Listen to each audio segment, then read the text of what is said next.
भारत में मैं नाम नहीं लेता हूं, दो उद्योग बड़े मुख्य हैं। एक विद्या से पूरित है, दूसरा मात्र शिक्षा से संचालित है। नाम आप सब जानते हैं। जो मात्र शिक्षा से संचालित है उनसे लोक कल्याण और उनकी प्रामाणिकता को स्थापित वो करने में आज भी अक्षम है। और जो विद्या से पूरित है, जो बहुत पुराना भी हो चला है, उसके संस्कार, उसकी छवि और उसकी प्रामाणिकता आज भी हृदय में स्थापित है। क्यों? क्योंकि शिक्षा ही नहीं, वो विद्या को भी प्रतिपल साथ लेके चलते हैं।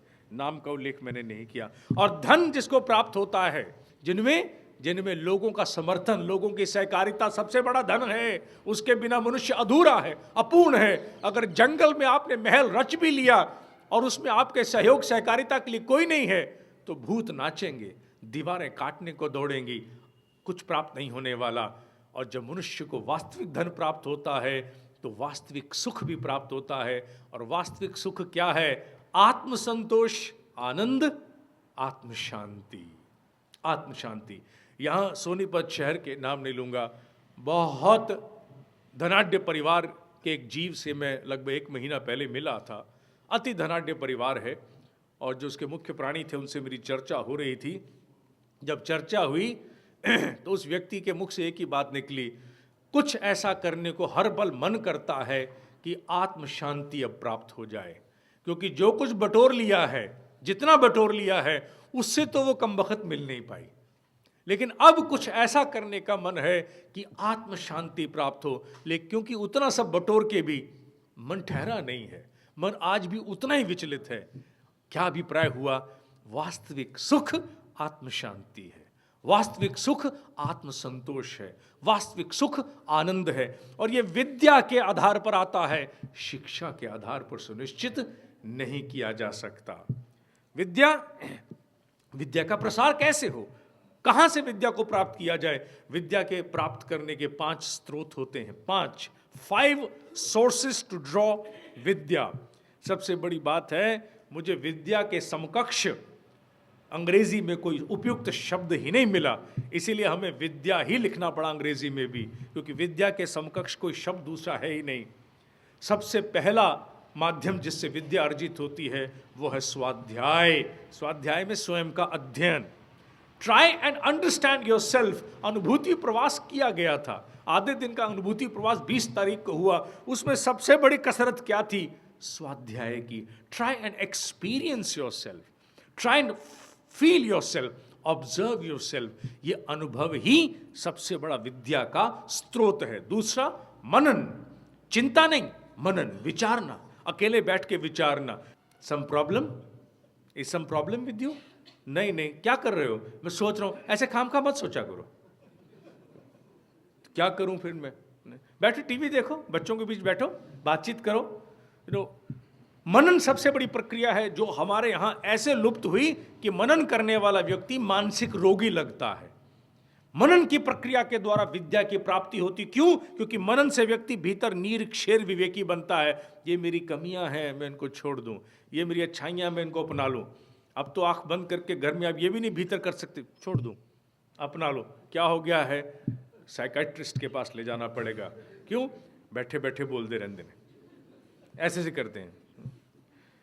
और जबकि किसी जमाने में सबसे बड़ी प्रक्रिया मनुष्य को मनन की कराई जाती थी, मनन करना सिखाया जाता था। Black board was used as an external tool to indicate and teach कि भीतर मनन कैसे करना है। हुआ यह कि ब्लैक बोर्ड तो रह गया, भीतर का मनन छूट गया। तीसरा है सत साहित्य। जब मनुष्य सत साहित्य पढ़ता है जो बहुत ही श्रेष्ठ जीवात्मा द्वारा रचा गया है, तो उससे भी विद्या की प्राप्ति होती है। शिक्षा की नहीं, विद्या की। चौथा है सत्संग, जहां मनुष्य सत तत्व की प्राप्ति के लिए सत लोगों के साथ बैठ करके संग करता है, चर्चा करता है, विद्या की प्राप्ति होती है। और 5वां है सत प्रेरणा। वो किसी माध्यम से भी मिल सकती है। सत प्रेरणा किसी एक स्थान, किसी एक व्यक्ति तक सीमित नहीं है।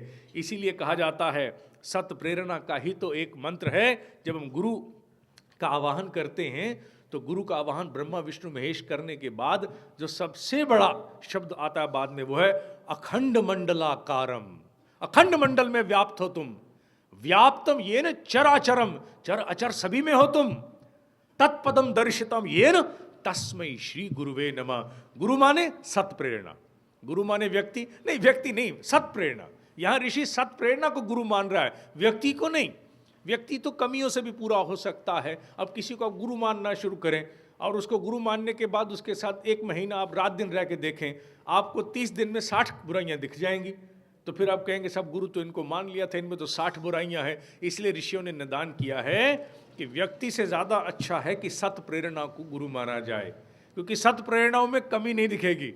व्यक्ति में दिख सकती है, लाइक डिसलाइक दिख सकती है। अब मेरे साथ रहो कि मैंने दिन में 3 चाय पी ली, आपको कि चाय तो बहुत पीते हैं, कितनी चाय पीते हैं ये, तो बहुत चाय पीते हैं। तो फिर नहीं, जीव में नहीं, सत प्रेरणा में। सत प्रेरणाओं के माध्यम से विद्या की प्राप्ति होती है। इसीलिए कहा गया अखंड मंडलाकारम, अर्थात वो पूरे ब्रह्मांड में व्याप्त है प्रेरणा रूप में। जिसने जिज्ञासा की, जिसने भी 3 इडियट्स नाम की फिल्म की स्क्रिप्ट लिखी होगी या बनाया होगा, उस किसी ने भी अखंड मंडलाकार से वही शब्द सुने जो मैं वर्षों से सुन करके बोलता आ रहा हूं कि ये व्यवसाय क्यों चुन लिया, वो चुनते जो तुम्हारे हृदय की अभिलाषा थी, हृदय की हुक थी। मैं बार बार बोल रहा हूँ कि पैसे अपने खर्च करके फिल्म देखनी है, मैं कहानी नहीं सुनाऊंगा, और मैं पूरी वीडियोस देख लूँ बाद में, लेकिन मैंने कहानी नहीं सुनाई है। मित्रों, तो फिर इसके समाधान क्या है? क्योंकि विद्या के द्वारा मनुष्य में त्याग और तितिक्षा आती है। यहाँ से जो लोग अमेरिका, यूरोप, दुबई, जापान जाते हैं, बड़े शिक्षित होते हैं।